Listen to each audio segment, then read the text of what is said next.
So welcome back guys. ఈరోజు day 7 of 60 days challenge. So morning లేచి water అయితే తాగేసి ఇక పప్పాయ తినేసి వాకింగ్కి అయితే వెళ్ళిపోయినా. ఇక నా కోసం ధీరజ్ గాడు అష్రఫ్ వాడు అయితే రోడ్డు మీద వెయిట్ చేస్తారు. సో నేను ధీరజ్ గాడు అష్రఫ్ వాడు అయితే కంప్లీట్ చేసుకున్నాం వాకింగ్. ఇక రిటర్న్ ఇంటికి అయితే వచ్చేసి నా ఓట్ మీల్ అయితే తిన్నా. ఇక ఓట్ మీల్ తిన్న తర్వాత ఇక సిద్ధిగాడు ఊకే ఫోన్ చేసి జరా అని బండి ఖరాబ్ అయిందంతా త్రో కొట్టడానికి ఎవరు లేరంట బాడీ బిల్డర్లు.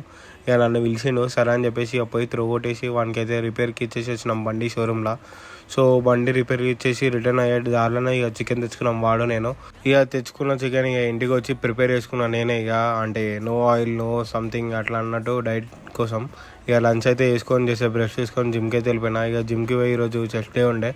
ఫస్ట్ ఫ్లాట్ బెంచ్ కొట్టిన, దాని తర్వాత ఇంక్లైన్, దాని తర్వాత డిక్లైన్ కొట్టిన, అన్ని 8 సెట్స్. దాని తర్వాత హాఫ్ బెంచ్ ఫ్లైస్ అయితే కొట్టిన, దాని తర్వాత హాఫ్ బెంచ్ ప్రెస్ అయితే కొట్టేసి ఇక నా వర్కౌట్స్ అయితే కంప్లీట్ చేసుకున్నా. సో ఇంటికి అయితే వచ్చేసి డిన్నర్ కూడా కంప్లీట్ చేసుకున్నా. అట్లనే అందరు లైక్ షేర్ సబ్స్క్రైబ్ కొట్టడం మర్చిపోకరు. ఈరోజు కింద మళ్ళీ కలుగుతా. బాయ్.